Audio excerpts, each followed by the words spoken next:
ನಟ ದರ್ಶನ್ ಅವರು ಈಗ ಕಳೆದ ಒಂದು ವಾರದಿಂದ ಸಿಕ್ಕಾಪಟ್ಟೆ ಸುದ್ದಿಯಲ್ಲಿದ್ದಾರೆ. ವಿವಾದಗಳ ವಿಚಾರದಲ್ಲಿ ಮೈ ಮೇಲೆ ಅವರಾಗಿ ಅವರೇ ಎಳ್ಕೊಳ್ತಾರೋ ಅಥವಾ ವಿವಾದನೇ ಅವ್ರ ಜೊತೆಗೆ ಹೋಗುತ್ತೋ ಗೊತ್ತಿಲ್ಲ. ನಟ ದರ್ಶನ್ಗೆ ಮತ್ತೆ ಹೊಸ ಸಂಕಷ್ಟ. ಮಹಿಳಾ ಆಯೋಗಕ್ಕೆ ನಟ ದರ್ಶನ್ ವಿರುದ್ಧ ಈಗ ದೂರನ್ನ ನೀಡಲಾಗಿದೆ.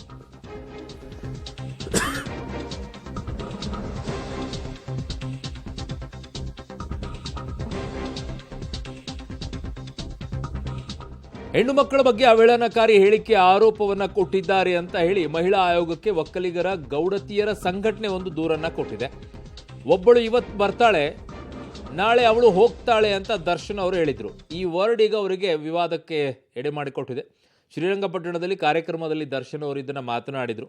ಮಹಿಳೆಯರಿಗೆ ಅವಮಾನ ಮಾಡಿದ್ದಾರೆ ಅನ್ನುವಂಥ ಆರೋಪದಡಿ ಈಗ ಮಹಿಳಾ ಆಯೋಗಕ್ಕೆ ಒಕ್ಕಲಿಗರ ಗೌಡತಿಯರ ಸಂಘಟನೆ ಈಗ ದೂರನ್ನ ಕೊಟ್ಟಿದೆ.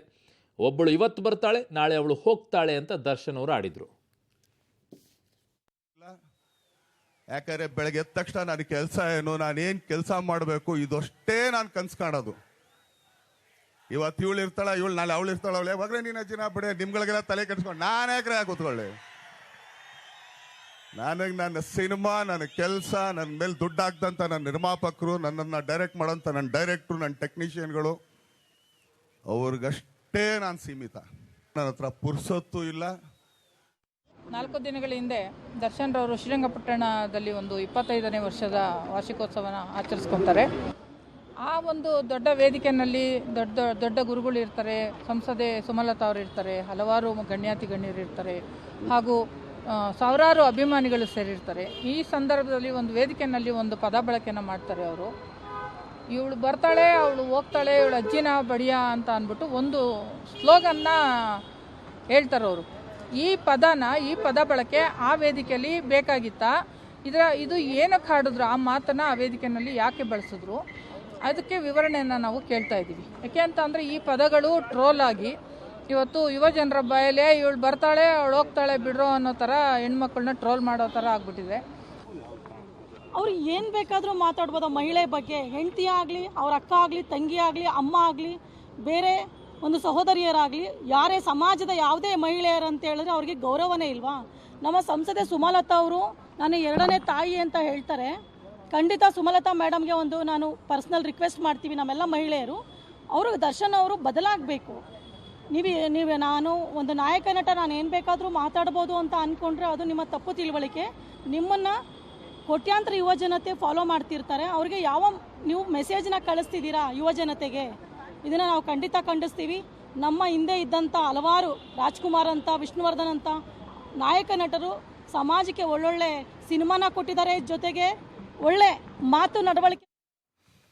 ಓಕೆ, ನನ್ನ ಸಹೋದ್ಯೋಗಿ ಫಿಲ್ಮ್ ಬ್ಯೂರೋಯಿಂದ ಹರೀಶ್ ಸೀನಪ್ಪ ನನ್ನ ಸಂಪರ್ಕಕ್ಕೆ ಸಿಗ್ತಾ ಇದ್ದಾರೆ. ಹರೀಶ್, ಅವರೊಂದು ಲೇಡೀಸ್ ಹೇಳ್ತಾ ಇದ್ದಂಥ ಸಂಘಟನೆಯವರು ಒಂದು ಹೇಳ್ತಾ ಇದ್ದಂಥದ್ದು ಬ್ಯೂಟಿಫುಲ್ ಆಗಿತ್ತು.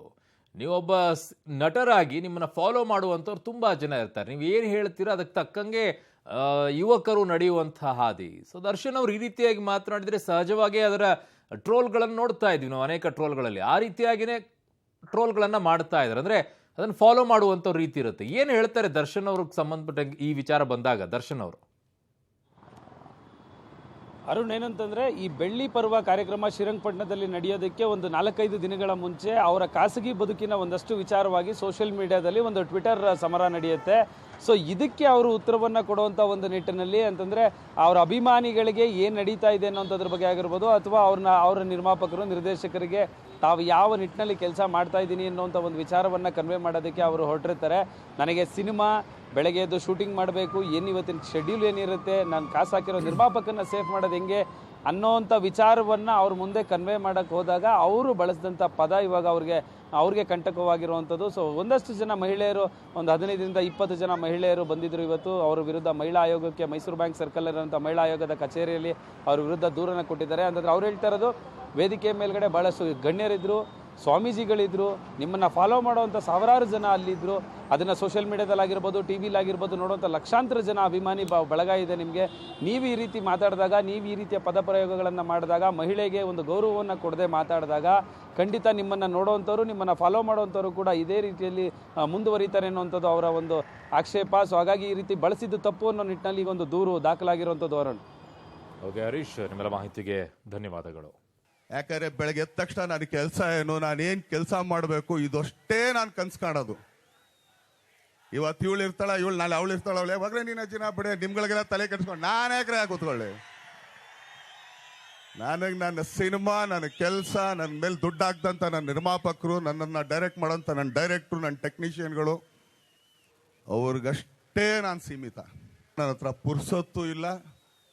ಯಾಕಂದ್ರೆ ಬೆಳಗ್ಗೆ ಎದ್ದ ತಕ್ಷಣ ನನ್ನ ಕೆಲಸ ಏನು, ನಾನೇನು ಕೆಲಸ ಮಾಡಬೇಕು, ಇದಷ್ಟೇ ನಾನು ಕನ್ಸು ಕಾಣೋದು.